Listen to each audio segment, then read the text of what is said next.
When it comes to the character of Sakura, there typically tends to be a bunch of people who flat out hate her character. All over YouTube, you see tens of thousands of people explaining why they hate Sakura, asking why do people hate Sakura, or flat out saying that Sakura is a bitch. And a lot of the comments of those videos, as well as on some of my videos that have nothing to do with Sakura, people have said that they hate her character because she yells at Naruto and she hits him a whole lot more. As someone who was a manga only fan of Naruto throughout its run in Weekly Shonen Jump, I didn't realize just how many people in the West hated Sakura's character for how she treated Naruto until I started going on forums. That's why in this video I'm gonna do two things. The very first is answer the question of why Sakura hits and yells at Naruto, and most importantly, debunk a huge misconception that has spread throughout the community all throughout the years. So in order to understand why Sakura hits Naruto, we first have to look at what series creator Masashi Kishimoto was aiming for when he drew those interactions between Naruto and Sakura. A lot of Western fans believe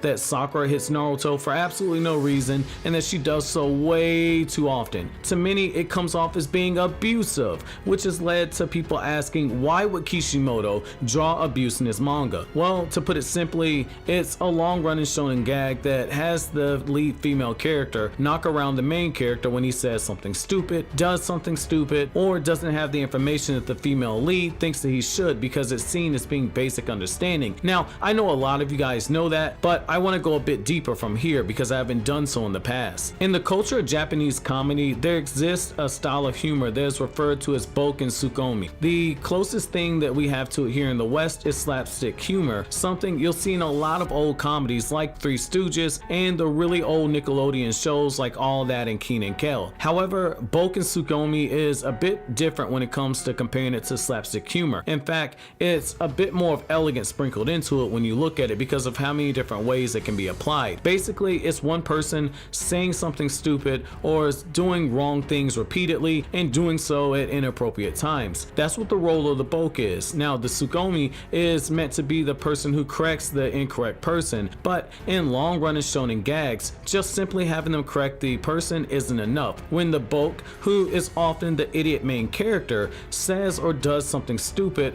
incorrectly, or behaves inappropriately, they're drawn with visible agitation as they're looking at the boke. When they correct the main character, it's often via a very irritated shout and followed by some type of physical action, often a smack, a punch, or a knock on the head. It's a form of comedy that resonates really well in Japan by quite a few comedians who rely on this gag as a gimmick. The idiot says something stupid and the other one slaps on the head and proceeds to correct them. The big issue is that a lot of Western fans, when they see the action of slapping and hitting somebody, they don't view it as comedy, which goes back to the difference in comedy culture. Western fans see one character being hit for saying something incorrect or behaving in an immature fashion as being something that's abusive. Whereas if a Japanese fan sees say Taka and Toshi, a Japanese comedy duo who uses this gimmick as a part of their routine, follow through with a similar action of hitting the idiot, then they would laugh at it. Like a lot of mangaka who got their start in Weekly Shonen Jump, Kishimoto relies on a lot of the formulas that Jump titles have used for decades. When Naruto got its start in the late 90s,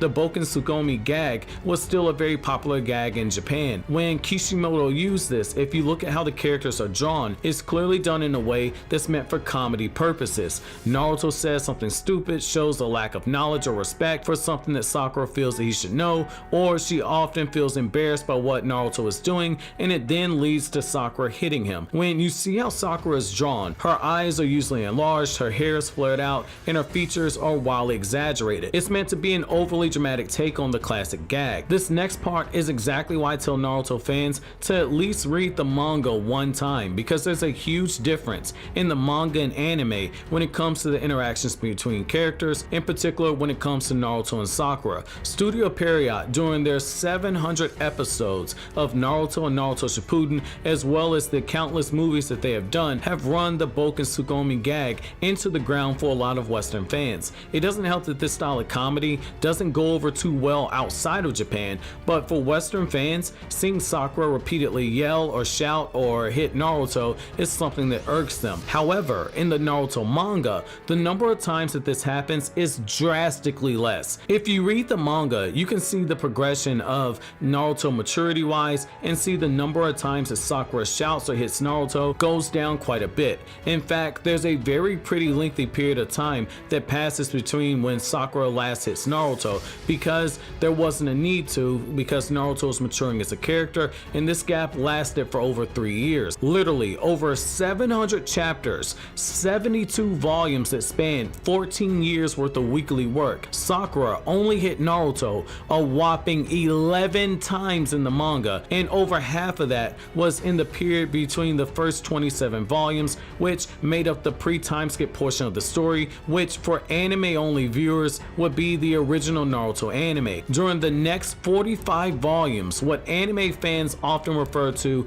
as Naruto Shippuden, Sakura only hits Naruto 4 times. The difference being, very early on in the Naruto series, Naruto was a lot more mature, versus after the time skip, when Naruto began to grow rapidly in the manga maturity wise. If you look at the anime, if that's the only thing you see, then you're unaware of this drastic difference, and most importantly, you don't get to see properly how Kishimoto intended for this to go about, because when the anime covers this, it moves in a very fast motion when it covers these scenes. If you guys want, I can do a Naruto to go video where in 4 to 6 minutes I break down every single time Sakura's hit Naruto in the manga, which I'm very open for doing because there's a lot of context that needs to be added to these situations, and quite frankly it deserves its own video, because if I were to do this would be a 12 to 14 minute video, which is something I would like to avoid. Knowing this is really important because it goes back to Shonen Jump's long-running tendency to have a gag being incorporated into its titles. While there are Boken and Sakagami acts that don't rely on the physical aspect, traditionally in Jump it tends to be a scenario where often the female lead hits the main character for the purpose of installing a humor element to the scene. For a battle manga or an adventure manga,